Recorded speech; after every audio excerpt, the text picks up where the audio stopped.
La exhortación apostólica Amoris Laetitia, que fue muy conocida, muy sonada, realmente se presentó después de 2 sínodos, no sé si recuerdan, en el 2014 y en el 2015, bastante amplios, para volver a hablar sobre el tema de la familia, un tema que verdaderamente se había desarrollado mucho en el magisterio de Juan Pablo II, sobre todo de Juan Pablo II, ¿no?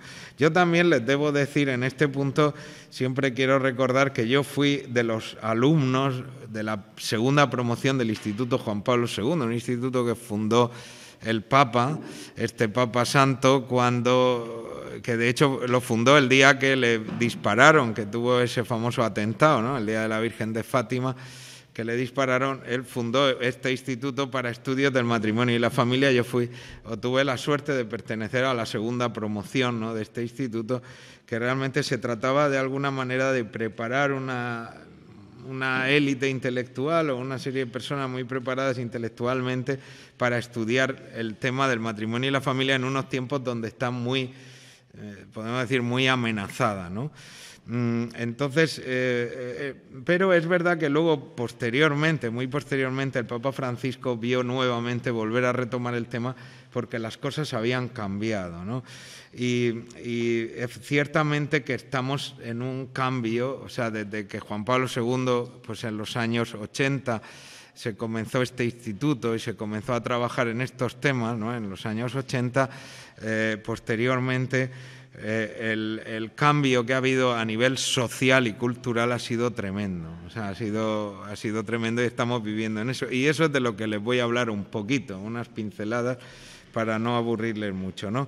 Entonces, ese trabajo sinodal es verdad que ya reorientó hace estos pocos años ciertos aspectos de los estudios del matrimonio y la familia.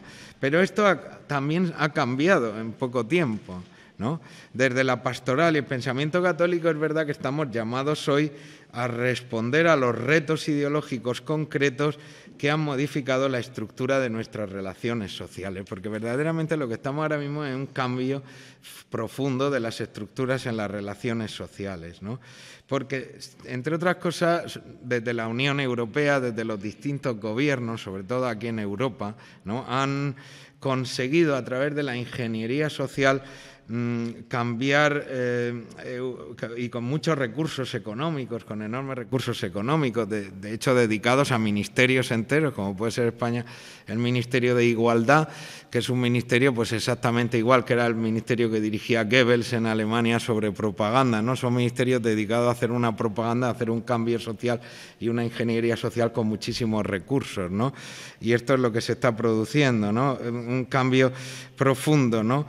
Y es verdad que lo que les voy a decir suena un poco fuerte, pero ciertamente que hoy día el tipo de modelo de sociedad en el que estamos viviendo, o sea, la estructura social en la que estamos viviendo es absolutamente incompatible con el matrimonio cristiano. No es que sea un poco, no, es que es absolutamente incompatible con el matrimonio cristiano y por conformar una familia cristiana.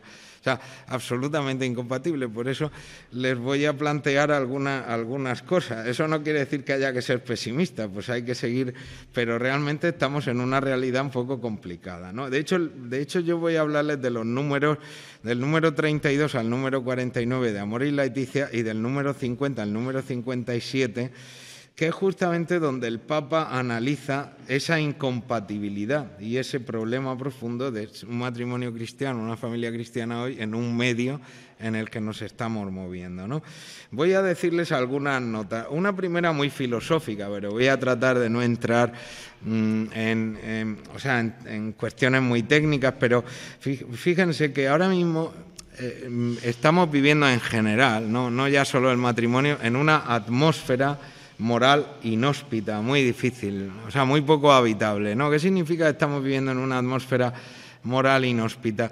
Significa que todo lo que vemos actualmente en el entorno, en los medios, en las redes sociales, todas las políticas que se están aplicando, ¿no? Todos, digamos, los movimientos sociales que tienen más fuerza, se basan en algo absolutamente contrario a lo que la tradición filosófica occidental y, por supuesto, la tradición cristiana han defendido por mucho tiempo. O sea, para Sócrates, que fue el primer gran filósofo, la verdad se encontraba en todo aquello que nos pone en común, en todo aquello que nos pone en común, que tenemos en común, ¿no? O sea, él decía, conócete a ti mismo, pero conócete a ti mismo era conócete, digamos, humanamente, de tal modo que veas lo que está en común con los otros, ¿no? Y esto es un poco la filosofía, podemos decir, en Occidente arranca de buscar la verdad en lo común que tenemos entre nosotros, ¿no?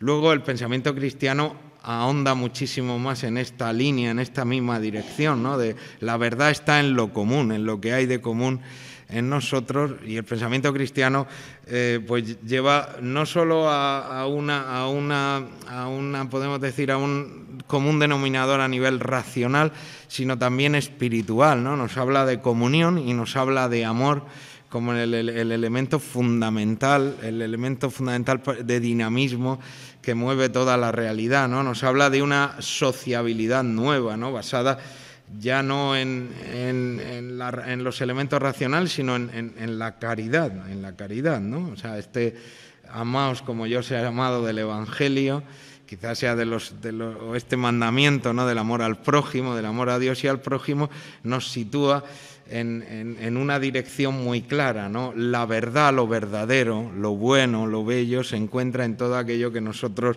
tenemos en común, ¿no? Pues fíjense que vivimos en un tiempo moral inhóspito y difícil. ¿Por qué? Porque hoy día todas las ideas que nos circundan, todo lo que se mueve, todo lo que vemos en los medios, todo eso nos dice que la verdad se encuentra en el conflicto, en lo que nos divide, en lo que nos separa. Esto es lo que nos dicen, esto es en la rivalidad, en la diferencia, ¿no? En la diferencia.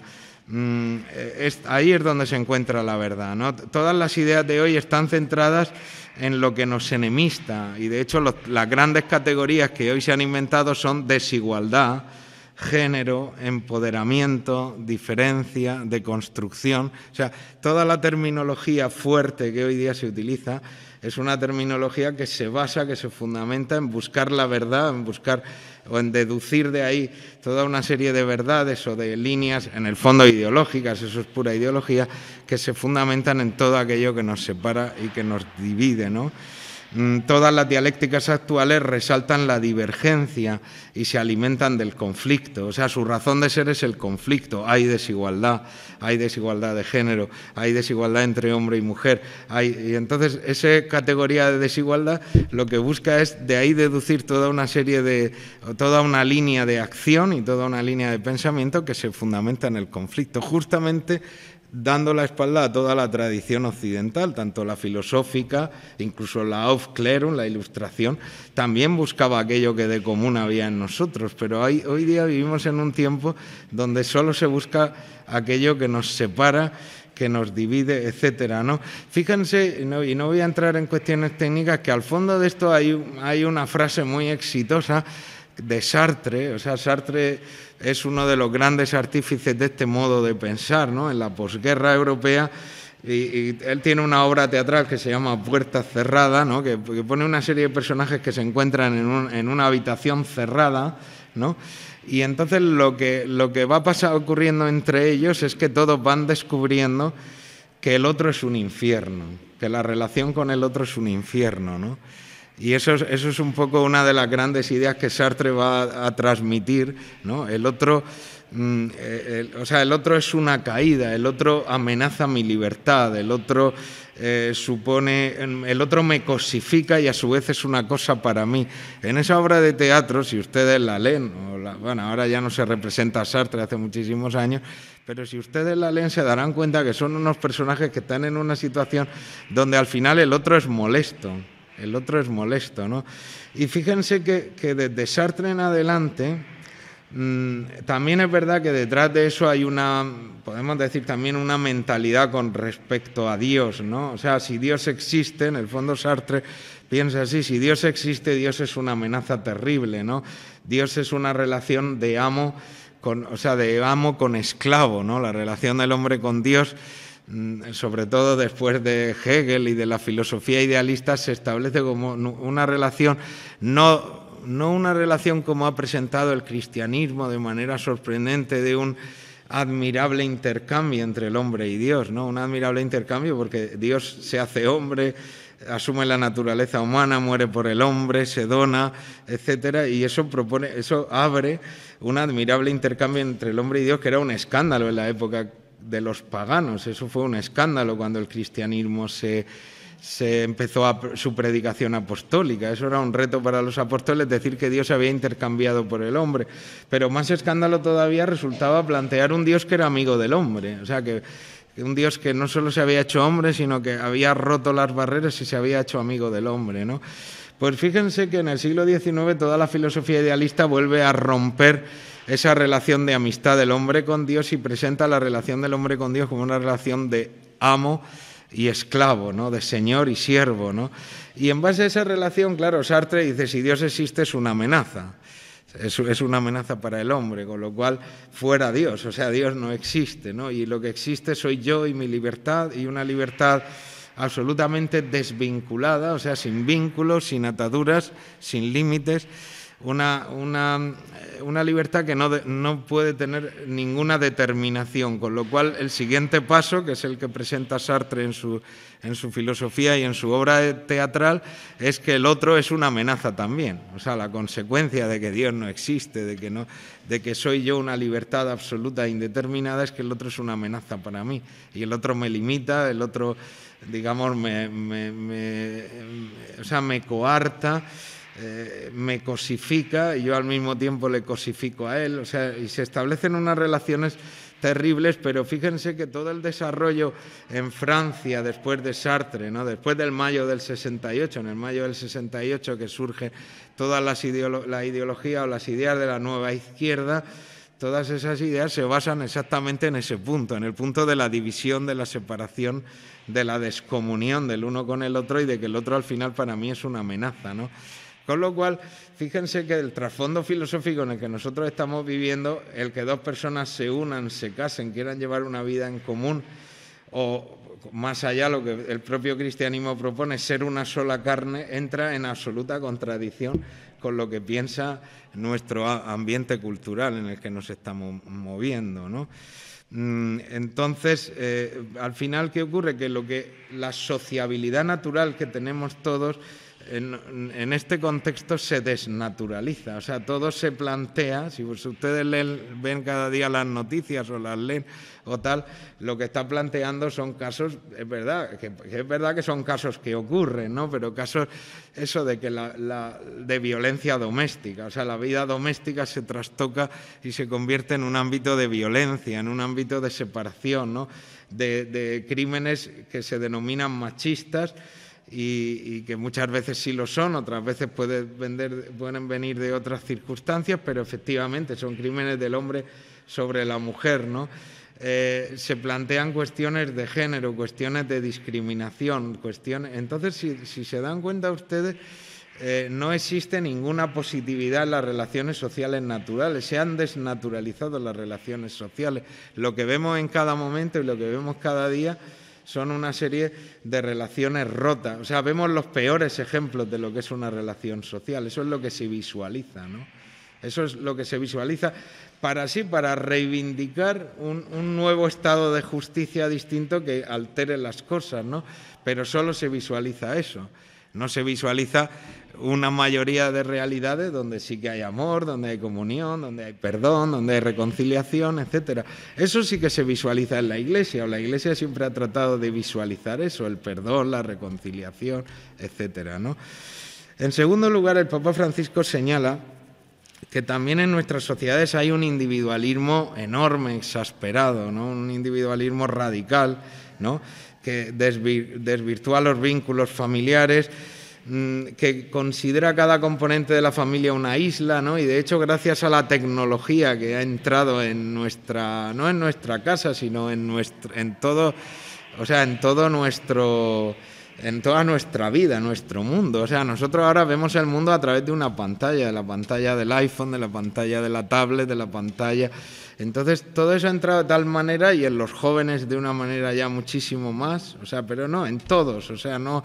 Yo creo que ahora hay poca diferencia entre mayores y jóvenes, entre adultos y chicos. A la hora de moverse estamos todo el día mirando la pantalla, mirando el chat, mirando si te ha llegado un WhatsApp, si te ha llegado... O sea, ya ni siquiera, la televisión, que hace años era la única ventana o pantalla que nos abría el mundo, ahora es un pequeño aparato que llevamos con nosotros continuamente, y que además, como es una prótesis mental enorme, porque es una prótesis que nos ayuda, por ejemplo, a mí cuánto me ha ayudado aquí en Alemania llevar mi diccionario, mi traductor, mi mapa de Google para moverme por una ciudad enorme como Berlín, etcétera. Entonces necesitamos esa prótesis mental que amplifica, con tantas aplicaciones, nos amplifica nuestras posibilidades, pero que al mismo tiempo nos absorbe. Y eso nos lleva a que cuando estamos en casa, yo en mi propia casa lo he vivido, que cada uno está con su móvil, estamos sentados y cada uno está con su móvil, y tienes que decir, oye, basta.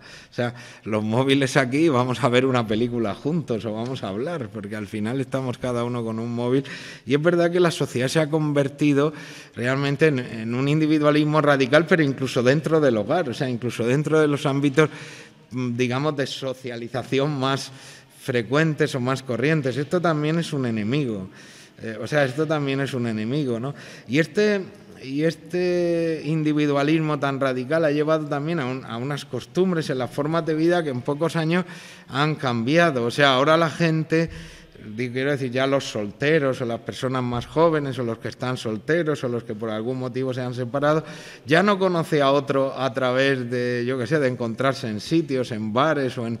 No, es a través de redes sociales, a través de aplicaciones de encuentros, de una manera impersonal y de una manera mucho más desinhibida de lo que sería en un encuentro tal, empiezas a conocer gente, ¿no? Y de hecho, pues Berlín, que es una ciudad donde hay una tasa de singles, de solteros impresionante, pues todo, las formas de vida se han cambiado, ¿no? Ya no tenemos nada que ver con esa literatura sentimental del siglo XIX, esa literatura romántica o sentimental, yo que sé, la literatura inglesa de las hermanas Bronte o de estas novelas, o de Dickens, ¿no? Que presentaba que al final la realización mejor que un hombre o una mujer puede lograr en su vida es unirse, ir formar un hogar y formar una familia, que eso era el mensaje, por ejemplo, de Dickens, de sus maravillosas novelas o de la novela sentimental. Eso ya ha desaparecido, ¿no? O sea, en el imaginario social en el que nosotros vivimos hoy ha desaparecido, no se tiende a eso, se tienden a relaciones esporádicas, descomprometidas, desvinculadas, ¿no? Y más bien incluso el ámbito del hogar, que era desde el punto de vista de, yo qué sé, tú lees David Copperfield o Oliver Twist, y toda la aspiración de esos chicos era encontrar un hogar y la calidez de un hogar. Ahora el hogar casi que se convierte en un lugar monstruoso, aunque es cierto que a veces lo puede ser, y de hecho lo es, ¿no? Pero realmente, claro, esto viene también de una larga tradición. Ya Engels, por ejemplo, en su tratado sobre la familia, él lo que describe, y describe un hecho, lo describe con mucho realismo, algo que era verdad. En ese momento describe las condiciones en Manchester de unos trabajadores, o sea, de unos proletarios, de unos obreros que trabajan en fábricas, y describe la vida familiar como una cosa verdaderamente espantosa, porque lo que describe era así, eso es cierto, no hay que decir que no, pero hoy día incluso eso se ha amplificado a unos niveles tremendos, ¿no? Es lo que os decía, continuamente vemos en las noticias situaciones terribles, negativas, espantosas, que siendo reales, pero que no son el todo del conjunto, ¿no? Es que al final vemos lo que nos presentan, como lo vemos, es con lo que nos quedamos, ¿no? Al final, como decía McLuhan en esa famosa obra, al final el medio es el mensaje, o sea, no importa tanto el mensaje como lo que te ponen delante, es decir, y esto ahora con los recursos que hay, digamos, nos vemos fácilmente sometidos a solo ver una parte de la realidad, ¿no? A ver una parte de la realidad que es la que ciertas tendencias políticas o ciertos intereses económicos les interesa que veamos, ¿no?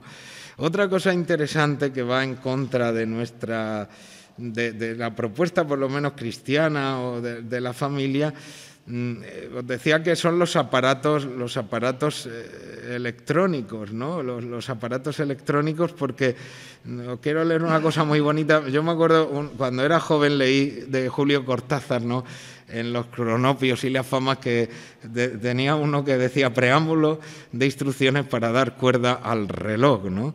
Y decía el reloj, le habían regalado un reloj, y decía el reloj es un pequeño infierno florido, una cadena de rosas, un calabozo de aire, un nuevo pedazo frágil y precario de ti mismo, algo que es tuyo pero no es tu cuerpo. No te regalan un reloj, sino que tú eres el regalado, ¿no? Pues eso mismo podemos decir hoy con respecto al iPhone, ¿no? El iPhone al final te hace no ser tú, te esclaviza, o sea, pero lo podemos decir 1000 veces más que lo que decía Julio Cortázar del reloj, ¿no? Otros aspectos que además el Papa señala, ¿no? Y es que al Papa le preocupa lo que yo llamo una egoística de la vida. Hoy día la vida se vive con gran egoísmo, o sea, todos estamos motivados, enormemente motivados por estímulos a vivir egoísticamente, a vivir de manera muy egoísta, ¿no? De hecho, el egoísmo no es un mal en el mundo en el que vivimos, absolutamente no. Es decir, si ustedes... De hecho, hay un perfume, no me acuerdo si era de Chanel o que se llamaba Egoíst, ¿no? Pero además, si ustedes, yo recuerdo series que ahora pasarían casi por ser un poco mojigatas, pero como era Sexo en Nueva York, ¿no?, que era la propuesta de estas chicas, de estas 3 o 4 amigas que vivían de una manera extraordinariamente egoísta, ¿no? Para sí, o sea, para sí mismas, ¿no? Entonces es verdad que hoy día encontramos, digamos, una egoística en la forma de vivir que además en las sociedades occidentales, que son más opulentas, aquí mismo, por ejemplo, pues se vive con una gran opulencia. No me sorprende, bueno, aquí todos tenemos aquí en Alemania se vive mucho pidiendo cosas, pero me sorprende la cantidad de paquetes que al día reciben mis vecinos, es impresionante, ¿no? ¿Cómo? Sí, porque muchas veces, como mi mujer es la única que no trabaja de todo el edificio, le dejan a ella los paquetes, pero claro, me sorprende la cantidad de paquetes de Amazon, etcétera, que al final es verdad que no, yo no le echo yo la culpa, yo también consumo, es decir, aquí todos somos consumidores, ¿no? Aquí, pero es verdad que nos hemos fijaros, hace poco estuve en Barcelona porque me invitaron a dar una conferencia y me sorprendió, me invitaron a un local de cena, era para cenar, pero me sorprendió porque parecía todo como de ciencia ficción, es decir, de la manera, era todo de un hedonista y de un, no sé cómo llamarlo, de un opulento que me pareció todo como de ciencia ficción. Me invitaron, no sé lo que les costaría la cena, quien me invitó, pero le tuvo que costar bastante, pero me sorprendió porque todo era no sé, como extremado, ¿no? Digamos, en cuanto a la visión hedonista que tenía ese mismo local. A mí no estoy acostumbrado a esas cosas, no lo juzgo ni lo critico, yo muy agradecido, es curioso, hay que conocer sitios, pero me pareció curioso. Hacía tiempo que no me encontraba, me dio un poco de shock el encontrarme con un ambiente así, ¿no? Y esto también al Papa le preocupa, porque dice el propio Papa, el ideal de matrimonio como compromiso de exclusividad, de estabilidad, termina siendo arrasado, dice, por las conveniencias circunstanciales, por los caprichos de la sensibilidad, ¿no? Dice, por un lado se teme la soledad, por otro se desea un espacio de protección y fidelidad, pero al mismo tiempo crece el temor a ser atrapado por una relación que te pueda postergar el logro de tus aspiraciones personales. Esto lo dice el Papa en Amor y Laetitia muy acertadamente, y ciertamente que al final todos los estímulos que recibimos te invitan a vivir para ti, ¿no? A vivir para ti, ¿no? Al yo, ¿no? Otro elemento, este también es un elemento interesante que yo he estado trabajando en un proyecto de investigación propio en la Universidad Técnica de Berlín en estos años, y uno de los aspectos que he trabajado que tiene un cierto rasgo sociológico es lo que yo llamo la sociedad tardía, ¿no? que esto va muy en contra del matrimonio y de la familia cristiana, además lo hace completamente incompatible. ¿Qué llamo yo la sociedad tardía, no? Quizá me he basado en una manera que tiene de hablar un filósofo, ahora quizás sea el más famoso de todos, que está aquí en Berlín, es un colega mío que se llama Byung-Chul Han, que es el profesor en la Kunste-Universität, y este tío escribe unos libritos así muy interesantes, por cierto, unos libritos muy pequeños, pero que se venden como rosquillas, están traducidos al español, a todos los idiomas, ¿no? Son... el más famoso de ellos, el que le hizo muy famoso, fue uno que se llama Müdigkeitsgesellschaft, o sea, Sociedad del Cansancio, y la propuesta que hace es que dice que, y tiene razón, que hoy día vivimos para trabajar, de tal manera que la dialéctica que había antes del empresario y el trabajador, ¿no? que establecía el marxismo clásico, la podemos establecer nosotros con nosotros mismos, que ahora mismo nosotros somos nuestros propios empresarios explotador, que nos autoexplotamos para ganar dinero y que vivimos en una sociedad del cansancio, y tiene mucha razón, o sea, vivimos en función de eso para tener un día a la semana, unos pocos días para pasárnoslo muy bien y el resto de la semana para esto, ¿no? Pero además, al ser posible, nos explotamos al máximo para ganar el máximo dinero posible, ¿no? Esto decía, y a partir de ahí tiene una serie de libritos, otro se llama Transparent Gesellschaft, pues yo hablo de Spätgesellschaft. Spätgesellschaft es que vivimos en una sociedad tardía, y lo que digo es un hecho muy, muy interesante, y es que hoy día la forma de vivir, el modo de vida, no se corresponde con los ritmos biológicos, con los ritmos de la biología humana, pero especialmente en la mujer. En la mujer ya es absolutamente contradictorio lo que se vive. O sea, de hecho, claro, mi trabajo era sobre cuestiones de bioética, ¿no?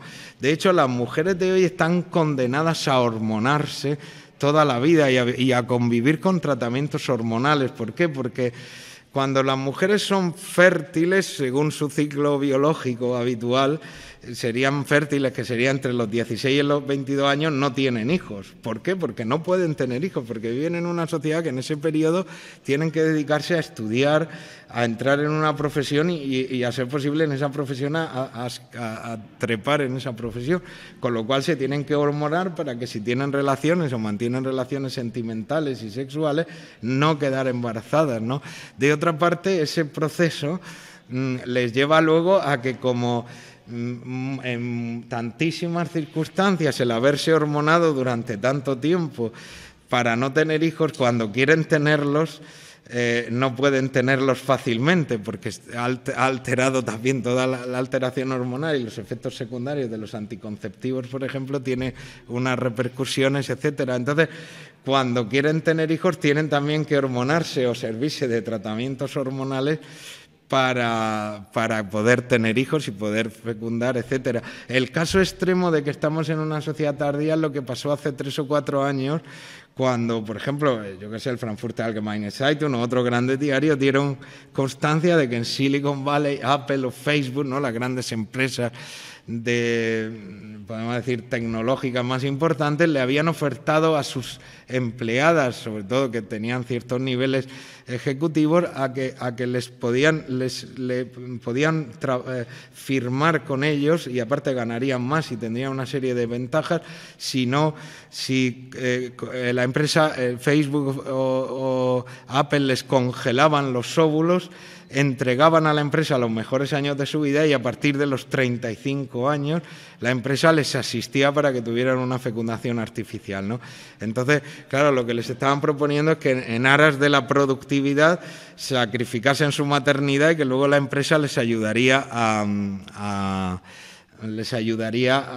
tener hijos pues entre los 30 y los 40 años o incluso más tarde, ¿no?, financiado por la empresa. Esta noticia la podéis buscar, está en toda la prensa hace 3 años, o sea, no es que me esté inventando nada. Eso fue lo que me hizo decir, vivimos en una sociedad tardía. Pero es que luego la sociedad tardía va más allá, porque actualmente, cuando ya una mujer ya alcanza la menopausia, o llega a los 50, 50 y tantos, y alcanza la menopausia, tal y como se vive hoy día, la sociedad casi que te obliga a hacer un tratamiento hormonal para superar, digamos, el estado de menopausia y recuperar, digamos, una actividad sexual intensa como cuando se es joven, ¿no? Y entonces actualmente incluso eso lo costea la Seguridad Social, es decir, cualquier mujer media en Europa puede acceder a ese tipo de tratamientos hormonales, ¿no? Entonces, claro, una mujer al final está condenada toda su vida a violentar su ciclo biológico natural y hormonarse durante todo el tiempo de su vida para seguir el ritmo descompasado con su propio cuerpo, con su propia naturaleza y con su propia biología, etcétera. Claro.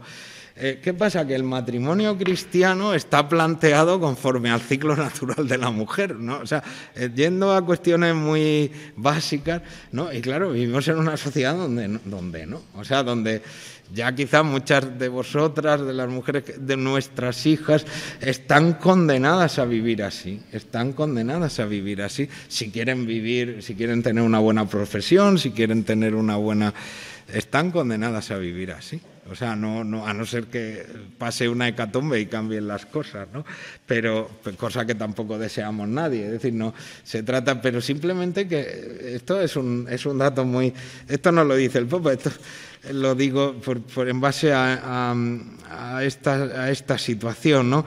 Pero claro, lo que sí que ha originado esto, que esto sí que lo dice el Papa, es un descenso demográfico impresionante, o sea, un descenso democrático que prácticamente es irrecuperable en países como Alemania, donde sí que hay ayuda por hijos, cosa que me parece es de las pocas cosas, bueno, no, hay cosas maravillosas en Alemania, pero la más maravillosa de todas, o de las mejores, de las más serias, de las más firmes que me gusta de Alemania, es que si tienes hijos tienes ayuda directa del Estado, cosa que en España me parece lamentable que ningún gobierno, ni de izquierda ni de derecha, haya movido un dedo jamás para que eso sea así, ¿no? O sea, para que eso sea así, pero en Alemania y prácticamente en Europa y en el norte de Europa hay esa ayuda, pero ni con esa ayuda la gente quiere tener hijos, ¿no? O sea, ni con esa ayuda la gente quiere tener hijos, a no ser exactamente que tú vengas de una tradición o de un mundo de creencias o de unas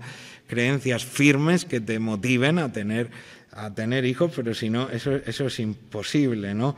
Eso es imposible, más bien al contrario, es decir, hay una cierta intervención coercitiva de la política actual, de la política general en la Unión Europea y en todos los países de la Unión, que más bien incita o imposibilita tener hijos, ¿no? El Papa lo que se lamenta en la encíclica es por qué los jóvenes que se casan y quieren tener hijos no pueden tener hijos, o sea, lo tienen muy difícil, lo tienen muy complicado, seamos realistas, es así, o sea, todos sabemos, los que hemos tenido hijos, más o menos, hemos visto lo difícil que ha sido, ¿no? Lo difícil y el esfuerzo y lo difícil que ha sido, ¿no?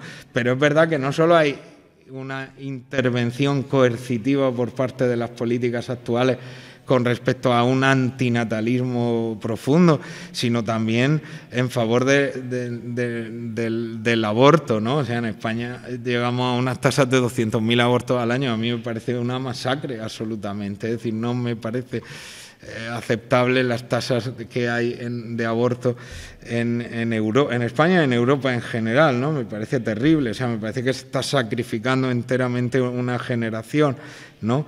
Pero claro, ha cambiado también el sentido de las cosas, ¿no? Esto llama la atención el Papa también, o sea, no es que yo lo esté diciendo, es que el Papa en esta encíclica, una de las cosas que podemos decir que manifiesta, ¿no?, el malestar suyo y de la Iglesia es esta situación, ¿no?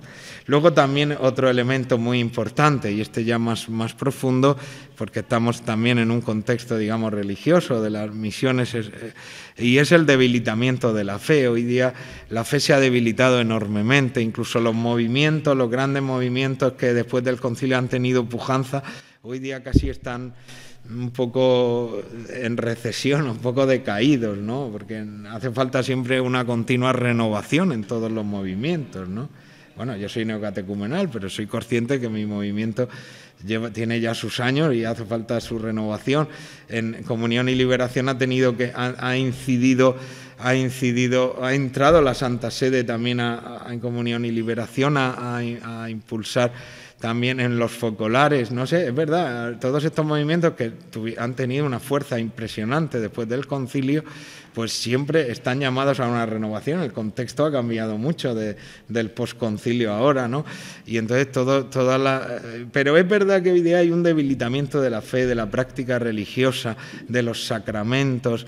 Se ha generado muchísima confusión, ¿no? Yo creo que el camino sinodal alemán más bien supone un camino de bastante confusión que otra cosa, pero bueno, o sea, y ahora, por ejemplo, en España algunas diócesis están tomando ejemplo de hacer las mismas cosas, pero yo creo que se quedan en la superficie, o sea, se quedan en la superficie. Y para ir terminando, porque ya creo que la cosa se va haciendo larga, o sea, para ir terminando voy a ir a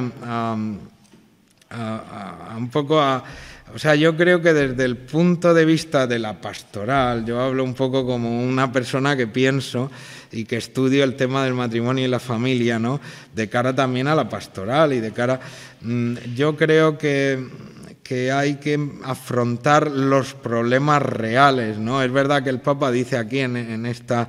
No se trata, es verdad que Juan Pablo II sentó una base doctrinal fantástica, extraordinaria, pero a veces simplemente transmitir una base doctrinal o una base moral no basta, ¿no? Hay que ir a los problemas reales de los matrimonios, de la familia y cogerlos el toro por los cuernos. Yo enseño aquí en el seminario teología moral y claro, la teología moral para mí tiene un reto. Llevamos muchos años discutiendo en la teología moral sobre unos posicionamientos más progres y otros más conservadores y tal, pero yo creo que hay que coger el problema por los cuernos. Yo veo a mi alrededor pues un montón de matrimonios que en las distintas etapas de su vida, de su matrimonio, tienen dificultades objetivas a la hora, pues eso, de tener hijos, de quedarse embarazada, de la concepción, anticoncepción, de la tal, y todos, o bueno, yo por lo menos tengo claro qué es lo que dice la Iglesia, cuál es su doctrina, pero hay que afrontar los problemas puntuales, ¿no? Luego los matrimonios van pasando distintas etapas de la vida, con los hijos,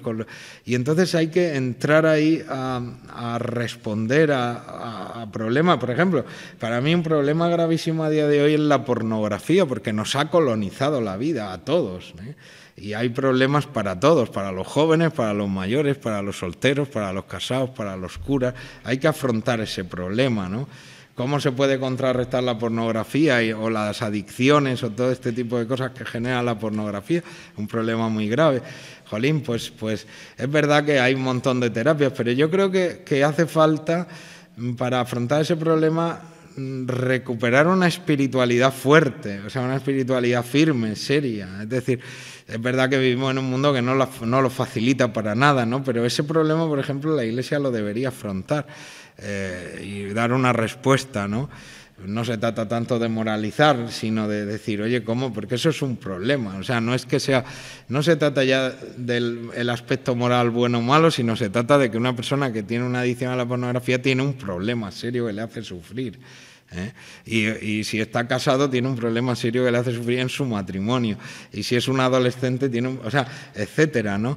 Otro problema es por ejemplo, también todo el problema, claro, la ideología de género, del gender, es una ideología, ¿no? Y una ideología que ahora mismo también por la inversión y la fuerza que se le ha dado, esto también el Papa le dedica un número entero en la encíclica, el Papa Francisco, realmente ha entrado en la educación, en la enseñanza, en la transmisión, etcétera, y realmente es una ideología. Es decir, una ideología, ¿qué es una ideología? Y aparte han tenido toda la desfachatez de decir, somos una ideología y vamos a meter esta ideología, pero una ideología, fíjense, es una mezcla extraña entre ciencia y religión. Es decir, si una ideología por definición es una mezcla, entonces es decir que una cosa es científica, una cosa que no es científica, decirla que es científica y que te la tienes que creer por fe. Eso en el fondo es cómo funciona una ideología. Es decir, que la diferenciación sexual entre hombre y una mujer es una cosa irrelevante, eso es absurdo decirlo. O sea, es una estupidez, hay que ser un estúpido para decir eso. Pero, sin embargo, la ideología de género te impone que digas eso. Te impone que digas eso. te lo impone. O sea, no puedes decir en contra de eso. Pero es estúpido decir eso, o sea, porque la diferenciación sexual es porque no, el género es un artificio. De hecho, toda la ideología de género la han desarrollado, yo me las he leído a todas, una serie de profesoras, sobre todo de la Johns Hopkins de Baltimore, que son profesoras de literatura comparada. Ya me dirá ustedes qué de científico tiene una profesora de literatura comparada. O sea, de literatura comparada habla de gustos literarios, que es de lo que hablan ellas, pero no es científico. Claro, la perversión, por ejemplo, es que ¿a dónde se le meten los niños las clases de género? En biología. Es que tal cual como hacía Goebbels, ¿no? Es una propaganda, es decir, es una corrupción, es decir, tú le metes en la asignatura que contradice la ideología, le metes el argumento de la ideología, con lo cual el niño se confunde, no sabe si eso es parte de la biología, es que será verdad, ¿no? Pero es que la biología del hombre y de la mujer son absolutamente diversas, la neurología de un hombre y de la mujer son absolutamente diversas. Por mucho que uno se hormone y que se someta toda la vida a tratamientos hormonales para cambiar su sexo, su cerebro no lo modifica. Entonces, simplemente, eso no quiere decir que haya ninguna discriminación hacia ninguna persona que tenga tal. Lo que quiere decir es que eso es una ideología. Entonces, eso es un problema, como dice el Papa, ¿no? O sea, en la encíclica, ¿no?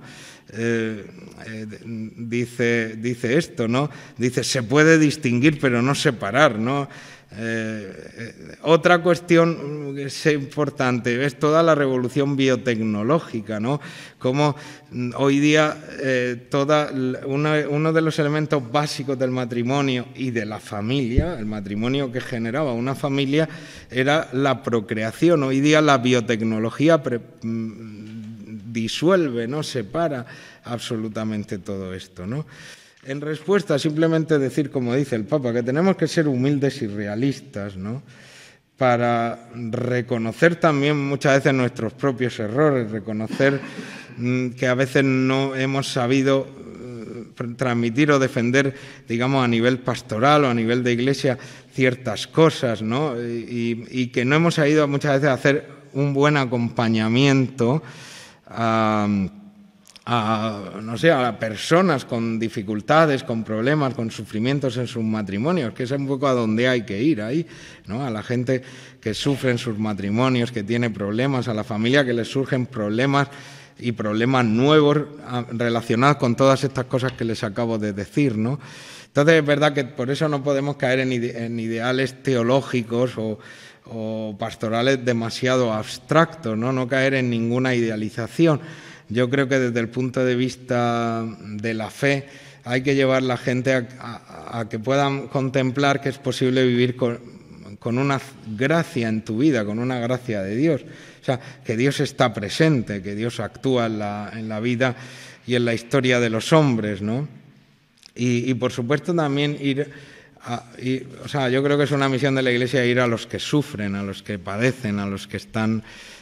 Y bueno, yo creo que con esto no les quiero decir más, pues ya he hablado demasiado tiempo. Muchísimas gracias y ahora me pueden preguntar lo que quieran. Gracias.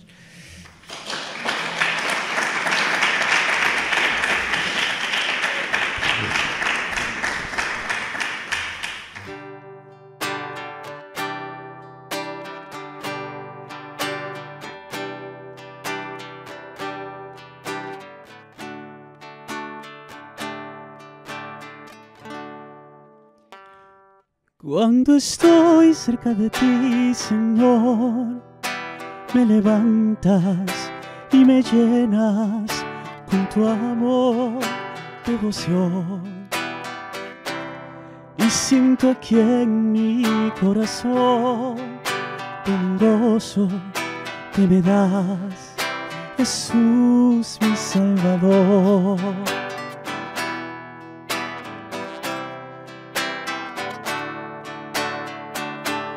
Y quiero que tú estés siempre conmigo.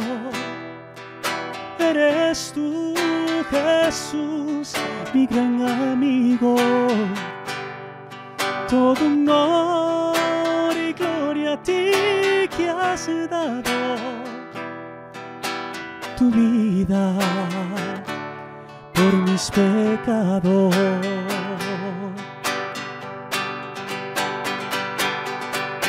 tu amor es bello y tan sincero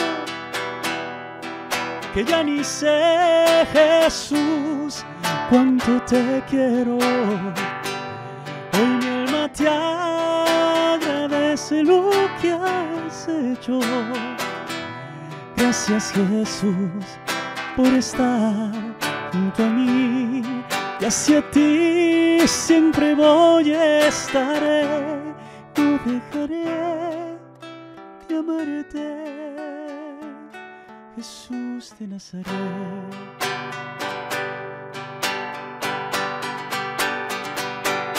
Es que tu amor es bello y tan sincero que ya ni sé, Jesús, cuánto te quiero. Hoy mi alma te agradece lo que has hecho. Gracias, Jesús, por estar junto a mí, y hacia ti siempre voy a estar, y no dejaré de amarte.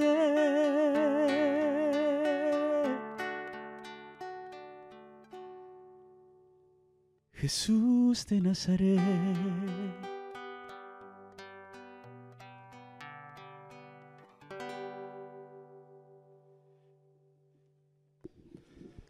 Ahora en la audiencia del miércoles pasado, el Papa Francisco, tomando un texto de Eclesiastés, hablaba un poco acerca de el tema de la sabiduría y el conocimiento, y que no todo el conocimiento, a pesar de que hemos alcanzado las diferentes ciencias, la biología, la física, la filosofía, necesariamente es la sabiduría que necesitamos para vivir. Vanidad de vanidades, todo es vanidad. Bueno, la primera pregunta tiene que ver, tú has estado en la academia toda tu vida, o bueno, gran parte de tu vida. Yo soy una de las personas que siempre veía a Europa como el referente académico.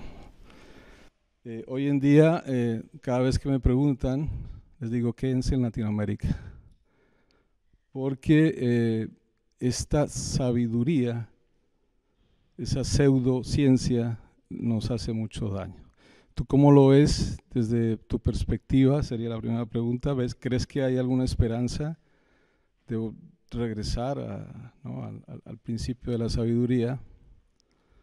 Y la segunda pregunta tiene que ver cómo ves el tema de las migraciones. Yo lo veo desde lo que yo hago día a día, me toca atender migrantes de muchas partes del mundo, lo veo como un signo de esperanza y luz, justamente porque...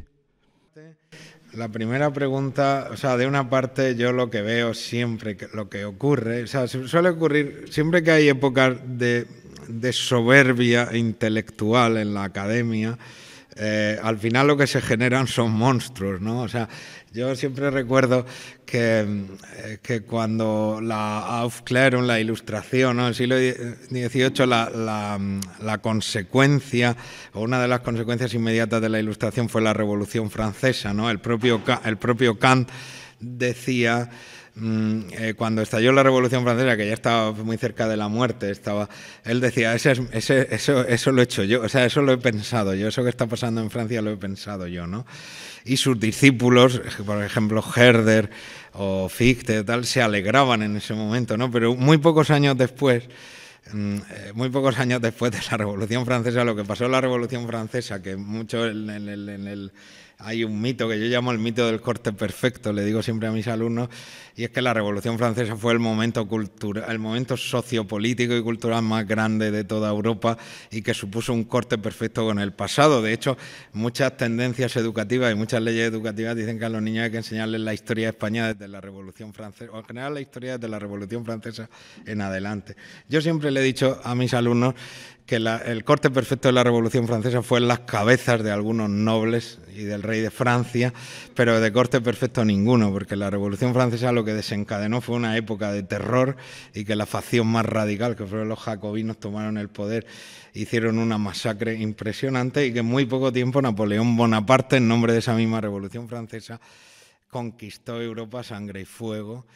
Y eso fue lo que a los discípulos de Kant, inmediatos de Kant, y Fichte, por ejemplo, cuando estaban bombardeando las tropas francesas en nombre de la igualdad, la libertad y la fraternidad, las murallas de Jena, y él era allí catedrático, dijo, hemos creado un monstruo. O sea, Kant ha creado un monstruo. Y Goya, cuando padeció en España la invasión francesa tan salvaje, ¿no?, que tiene esos famosos grabados, ¿no?, de las matanzas, ¿no?, que hicieron en nombre de la igualdad, la libertad y la fraternidad.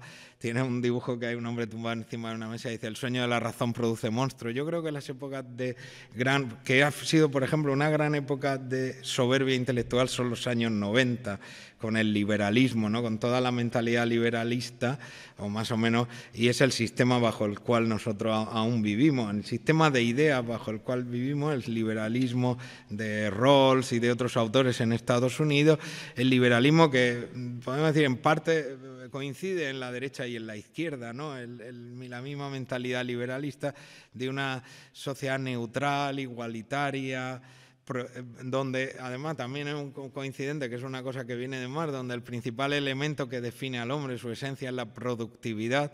Por eso todos estos cambios sociales tienen mucho que ver con una mentalidad de productividad. O sea, para Marx la esencia de todo hombre es su productividad, ¿no? Se resuelve materialmente las cosas, pero es que el capitalismo en eso ha aprendido mucho del marxismo, y para el capitalismo es absolutamente lo mismo, la productividad lo que define al sujeto, ¿no?, lo que da su esencia. Entonces, la primera pregunta, yo creo que más o menos te digo esto: efectivamente estamos en una profunda crisis en el mundo de la academia, estamos en una profunda crisis de ideas.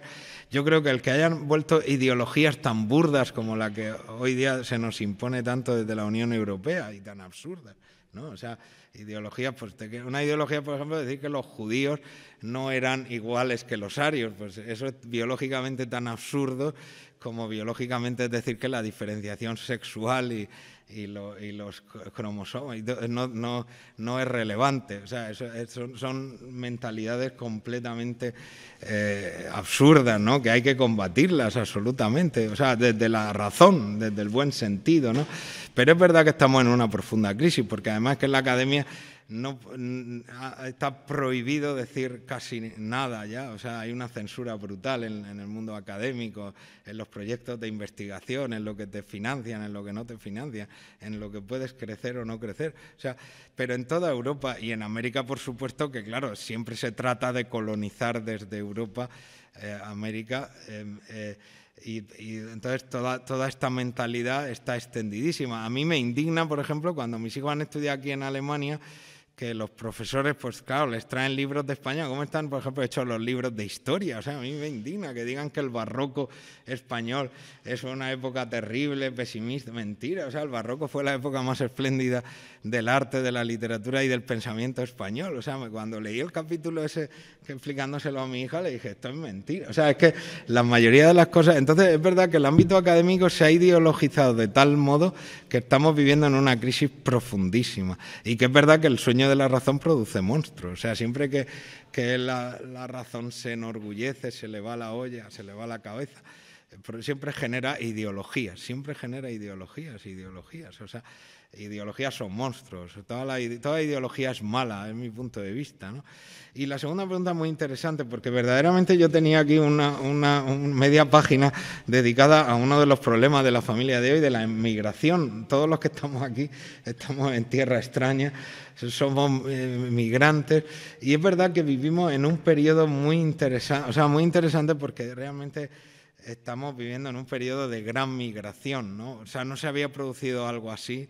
Yo tuve la suerte de conocer a un filósofo muy importante, que fue este que habló del multiculturalismo, o sea, el creador del término multiculturalismo, que fue Charles Taylor, un filósofo canadiense, católico, de izquierdas, pero un tipo muy inteligente, de los más inteligentes que hay en el pensamiento actual, porque defiende la identidad frente a todas estas cosas antiidentitarias, etcétera, ¿no? Y claro, yo sí que le dije a Charles Taylor, mire, el problema que tiene usted... porque a él me parece maravilloso todo el concepto que tiene de política del reconocimiento, de multiculturalidad, etcétera. pero le dije yo hace muchos años a Taylor que la única dificultad que yo veía es que él es canadiense, ¿no? Entonces, y ha estudiado en Estados Unidos toda su vida. Entonces él viene de un contexto donde paulatinamente las migraciones se han producido a lo largo de siglos, de manera muy paulatina, ¿no? Él es verdad que en Canadá, claro, él es de madre anglófona, de padre francófono, si no recuerdo, al revés, padre francófono, madre... Y él ha defendido mucho que en Canadá se diera una buena armonía, pero es verdad que, claro, esas grandes migraciones de las que los teóricos norteamericanos o canadienses, tal, aquí en Europa es que se está produciendo una migración enorme, grandísima, masiva, en un espacio de tiempo indigerible, o sea, difícil, ¿no? Pero además que se multiplica, porque la guerra de Siria, o sea, es verdad que ya en España o tantos, y en Europa tantos de América que habían venido ustedes aquí, pero al mismo tiempo la situación de Siria ha amplificado, la situación de inestabilidad por debajo del Magreb en África, y ahora mismo el problema de Ucrania ya, o sea, estamos ante un momento que la fisonomía de Europa va a cambiar, ya irremediablemente la fisonomía de Europa va a cambiar, y si cambia la fisonomía cambia el alma, o sea, todo va a cambiar. Lo que va a pasar no lo sé decir, pero es un momento muy interesante, muy inquietante, muy preocupante, pero muy interesante. Pero ahí le digo, lo que yo tenía notado es que efectivamente ahí, detrás de la migración hay siempre una situación familiar, o sea, es muy importante. O sea, uno de los elementos fundamentales para la pastoral con las familias es en el ámbito de la migración. Yo tengo la propia experiencia personal de ser migrante, de trabajar en la misión española con tanta gente que ha venido de fuera, ¿no? Y eso creo que lo dice el Papa también, o sea, le preocupa mucho, porque es verdad que toda migración sitúa a las personas en un ámbito de enorme vulnerabilidad, de enorme fragilidad, ¿no? En los lugares que van, pues todos lo hemos sufrido. Yo creo que aquí todos los que estamos tenemos esa experiencia, mejor o peor experiencia, pero la tenemos, ¿no? O sea, te hacen vulnerable, te hacen... Entonces es verdad que la Iglesia tiene que estar ahí, porque también, claro, muchas de las migraciones separan a veces a las familias, vienes tantas veces por necesidades económicas o sociales o políticas o por conflictos, ¿no? Y te desplazas a otro lugar y tienes que empezar una vida nueva y en fin, y eso, y la Iglesia, claro que tiene, es que yo creo que es un lugar privilegiado ahora mismo para poder llevar la pastoral y atender, digamos, esa situación, ¿no? Y también es un punto de reflexión, ¿no? Porque no es lo mismo, o sea, son nuevos retos que tienen las familias hoy, o sea, los movimientos migratorios, que estamos en eso, ¿no? Y no sé si con esto les respondo las dos preguntas. Muy bien.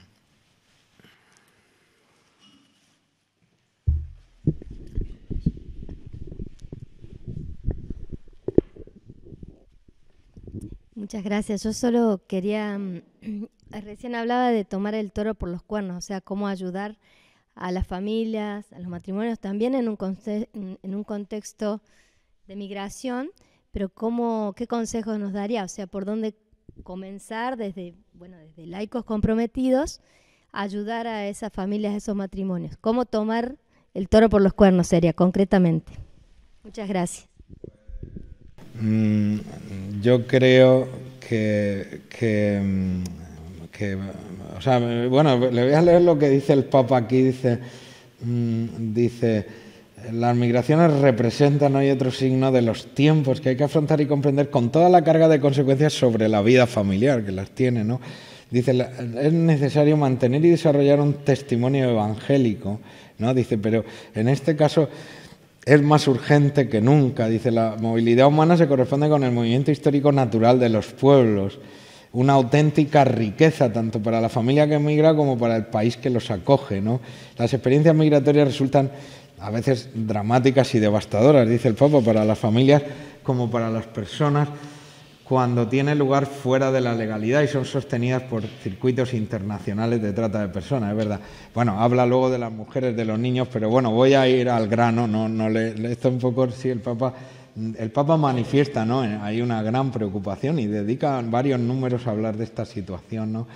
Pero fíjese, a mí yo creo que lo primero, fíjense, para mí es la acogida. Es decir, yo creo que nosotros siempre es mejor excederse en acoger que no lo contrario, es decir, es la acogida, ¿no?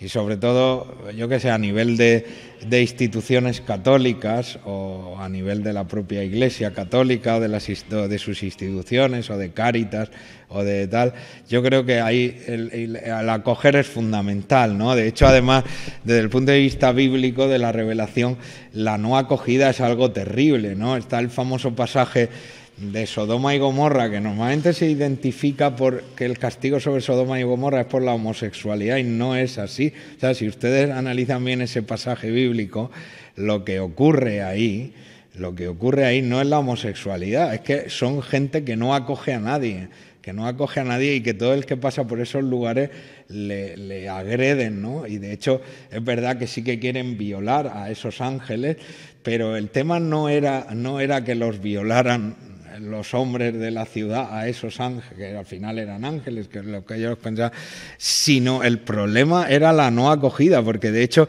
en Sodoma y Gomorra se acostumbraba a que los que entraban en esas ciudades, que eran muy ricas y muy opulentas, ¿no?, los clavaban en las murallas y los dejaban morir al sol, ¿no?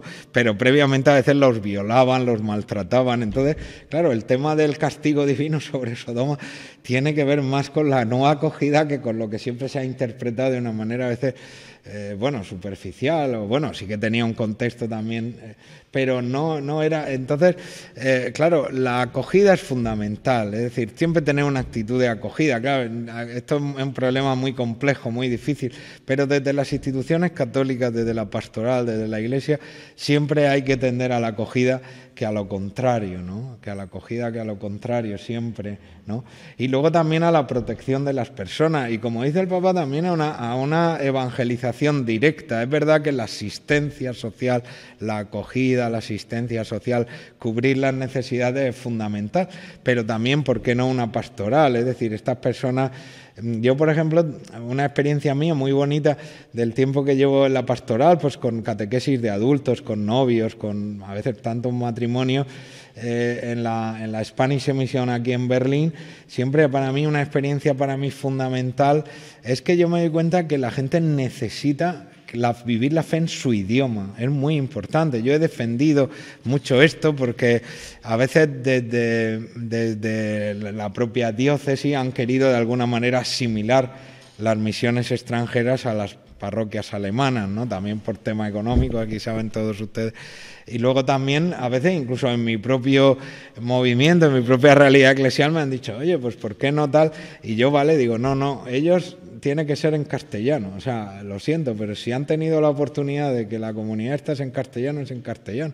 Y por lo menos hasta donde yo pueda no les van a cambiar el canal, o sea, el idioma. O sea, porque es fundamental también el idioma, la acogida y también la transmisión de la fe, o sea, ya lo que son la fe, los sacramentos, lo que es estrictamente, que eso yo creo que hay que hacerlo a la par o alternativamente es tan importante como la cuestión social o socioeconómica. O sea, es muy importante fortalecer espiritualmente porque cuando una persona viene de fuera, yo lo he experimentado, pues te sientes muy solo, necesitas tener una relación intensa con el Señor, con Dios, con otras personas, con hermanos, con tal. Entonces, oye, eso hay que cuidarlo a la par que la cuestión social, que muchas veces podemos caer en los dos extremos, cuidar mucho la espiritualidad y abandonar la cuestión social. O sea, yo creo que ambas cosas van aparejadas necesariamente, digo por parte de la Iglesia, ¿no? Por parte de los gobiernos yo creo que es irremediable que lo sigan haciendo mal, lo van a seguir haciendo mal porque digo, los gobiernos en Europa lo van a seguir haciendo porque no saben, ¿no? O sea, y no sé, espero que con esto le haya respondido.